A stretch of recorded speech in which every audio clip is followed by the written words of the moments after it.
এই পলিটিক্স আসলে আমাদের ক্রিকেটকে ক্ষতিগ্রস্ত করছে। এখন যদি ক্লিক করে যায় ক্রিকেটের দিকে তাকানোর কারো টাইম থাকবে না। যারা মোটামুটি ভালো অর্থ কামাচ্ছে তাদের কারোরই ঠিকমতো গায়ে কাপড় চোপড় থাকে না, মানে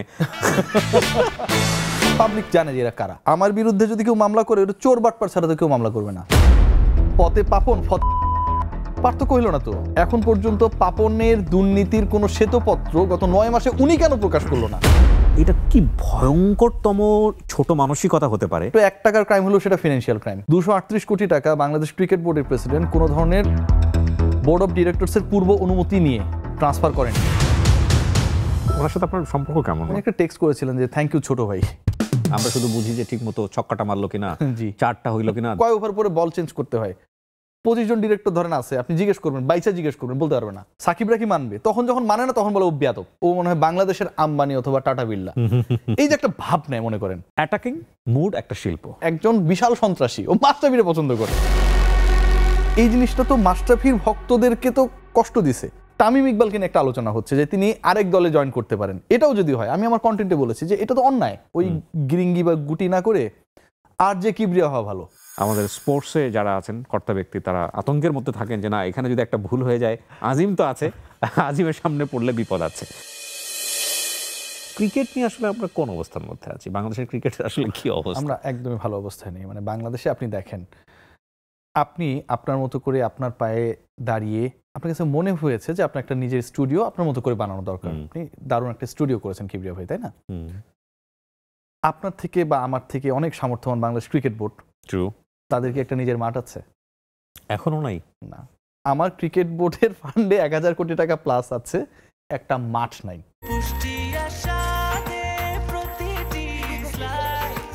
ব্রেকফাস্ট, টিফিন কিংবা স্ন্যাক টাইমে মজাদার আয়োজন মানে অল টাইম ব্রেড। এই জটিলতাগুলো কোথায়? আমার কাছে যেটা মনে হয় যে আসলে এখানে খেলার থেকে ওই ধুলা নিয়ে বেশি সবাই টানাটানি করে। দেখেন, ক্রিকেট বোর্ডের একটা বিশাল অ্যামাউন্ট 250 কোটি টাকা উত্তোলন করা হয়েছে, 238 কোটি টাকা বিভিন্ন ব্যাংকে ট্রান্সফার করা হয়েছে। এই কাজ, হ্যাঁ, এটা নিয়ে আমি রিপোর্ট ব্রেক করেছিলাম। এটা নিয়ে খুব তোপের মধ্যে আর কি বাংলাদেশ ক্রিকেট বোর্ড আসিফের সময়, মানে আমাদের উপদেষ্টা আসিফ নতুন সরকারের সময়। আচ্ছা, 238 কোটি টাকা বাংলাদেশ ক্রিকেট বোর্ডের প্রেসিডেন্ট কোনো ধরনের বোর্ড অফ ডিরেক্টরসের পূর্ব অনুমতি নিয়ে ট্রান্সফার করেনি। ট্রান্সফার বলতে হচ্ছে অন্য ব্যাংকে ডিপোজিট। সেই ব্যাংকগুলো নিয়েও অনেক সমালোচনা আছে। তো এই যে এত বড় ঘটনা ঘটলো, ক্রিকেট বোর্ডের বোর্ড অফ ডিরেক্টরসের অনুমোদন না নিয়ে আপনি এটা করেছেন, পোস্ট ফ্যাক্টর অ্যাপ্রুভাল নিয়েছেন পরে গিয়ে। এটা কি হেলদি হতে পারে? ডেফিনেটলি না। পৃথিবীর সবচেয়ে বড় ক্রাইম তো 1 টাকার ক্রাইম হলো সেটা ফিনান্সিয়াল ক্রাইম। ট্রু। সেপ ব্ল্যাটারকে সরিয়ে দেওয়া হয়েছে, ইনফান্তিনোকে অনেক সময় প্রশ্নবিদ্ধ করা হচ্ছে, বর্তমান যিনি ফিফার প্রেসিডেন্ট, বিভিন্ন ফিনান্সিয়াল ইস্যুতে। ব্ল্যাটার প্রমাণ করতে পারেনি ফিনান্সিয়াল দুর্নীতি ইস্যুতে, তাকে সরে যেতে হয়েছে, এত পপুলার ছিল। মিশেল প্লাতিনিকে সরে যেতে হয়েছে। বাংলাদেশ ক্রিকেট বোর্ড তো এর থেকে বড় না। এই যে এত বড় একটা ঘটনা ঘটলো, ক্রিকেট বোর্ডের ফিনান্স কমিটি পর্যন্ত তখন পর্যন্ত দেয়া হয়নি। এই ঘটনা, এই ট্রান্সফারটা হচ্ছে অগাস্ট থেকে নভেম্বর পর্যন্ত। ফিনান্স কমিটি ডিক্লেয়ার করা হলো এ বছরের জানুয়ারি মাসে 25 তারিখে। একক ক্ষমতা বলে প্রেসিডেন্ট এগুলো করলেন। এই ঘটনাগুলো যে ঘটেছে, এগুলোকে আপনি ব্রেক করেছেন প্রথম, আলহামদুলিল্লাহ। তো এই ঘটনাগুলো যে ঘটেছে, ওনার সাথে আপনার সম্পর্ক কেমন? মানে ফারুক সাহেবের সাথে উনি একটা টেক্সট করেছিলেন যে থ্যাংক ইউ ছোট ভাই। এটা আছে, দেখাবো আপনারে। সিরিয়াসলি আমার কথা ভাই, মানে আমার ফারুক আহমেদ ব্যক্তি, ফারুক আহমেদ নিয়ে আমার কোনো প্রশ্ন নেই, বা ব্যক্তি নাজমুল হাসান। আপনি রিপ্লাই দেন নাই তাকে? ওয়েলকাম বড় ভাই। তারপর একটা ভিডিও কল এসেছিল, কিন্তু কলটা কেটে দিয়েছে উনি। এখন আমাকে করতে গেছে নাকি অন্য কাউকে? ওকে, এটা আছে এখনো। ওনার কন্ডিশন কি? উনি বাংলাদেশে এখন? হ্যাঁ, বাংলাদেশে। and he's getting prepared for the next election. তিনি পরের ইলেকশনে 4 বছরের জন্য আসতে পারেন কিনা সেটার জন্য তিনি নিজেকে প্রিপেয়ার করছেন। এবং এই যে আপনি দেখেন ভাই, আপনি নতুন বাংলাদেশের কথা বলছেন, আপনি পরিবর্তিত পরিস্থিতির কথা বলছেন, হ্যাঁ, তো আলটিমেটলি পথে পাপন, ফতে ফারুক, পার্থক্য হইল না তো? পাপনকে নিয়ে, পাপনের ইস্যু নিয়ে, পাপনের বিভিন্ন ইস্যুতে কারাপশন নিয়ে যে আলোচনাগুলো হচ্ছে, একই আলোচনা তো ফারুককে নিয়ে হচ্ছে। আরো একটা ইন্টারেস্টিং তথ্য দিই, উনি যে বলে যে, বা ওনার লোকজন বলার চেষ্টা করে যে খালি ফারুকের দুর্নীতি নিয়ে ইয়ে করি, আমি কি তাহলে পাপনের লোক?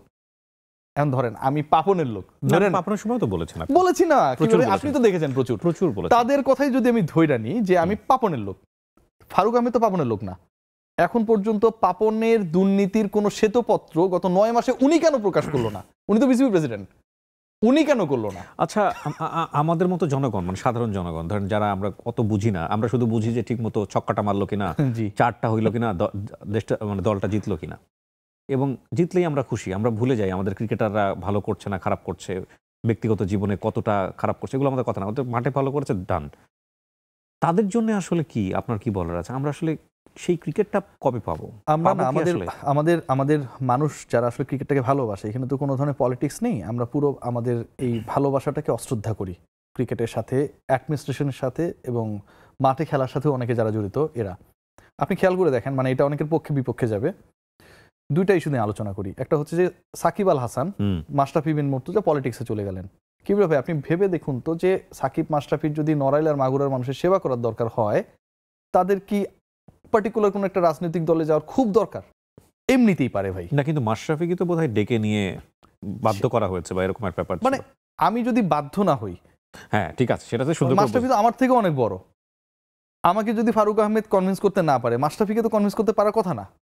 মাশরাফি তো আরো অনেক পাওয়ারফুল। মাশরাফির মতো জনপ্রিয় তাই না? ক্যাপ্টেন বাংলাদেশের ইতিহাসে আর চিন্তা কোনোদিনও করতে হবে না। পারেন, মানে আমি কোনো এটা খুব পলিটিক্যাল দুঃখজনক। আলোচনা আমি যাব না, কিন্তু এই জিনিসটা তো মাশরাফির ভক্তদেরকে তো কষ্ট দিছে।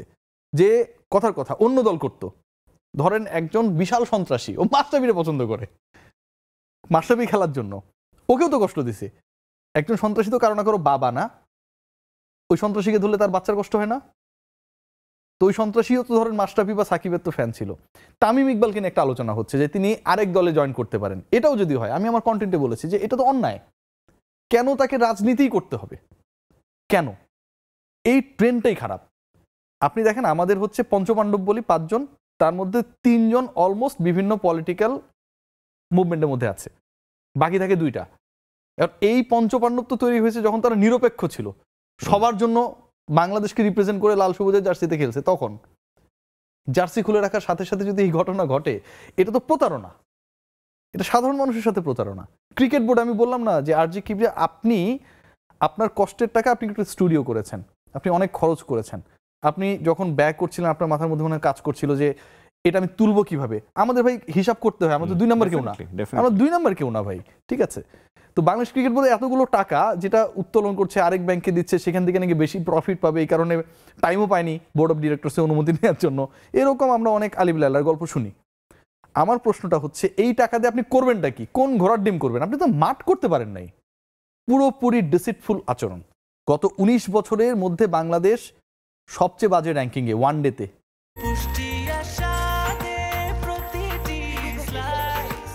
ব্রেকফাস্ট, টিফিন কিংবা স্ন্যাক টাইমে মজাদার আয়োজন মানে অল টাইম ব্রেড। কবে মুস্তাফিজের মতো ক্রিকেটার পাবো? কবে মাশরাফির মতো ক্যাপ্টেন পাবো? সাকিব আল হাসানের মতো ক্রিকেটার পাবো? আর কি সম্ভাবনা আছে, নাকি পাইপলাইনটাই বন্ধ হয়ে গেছে?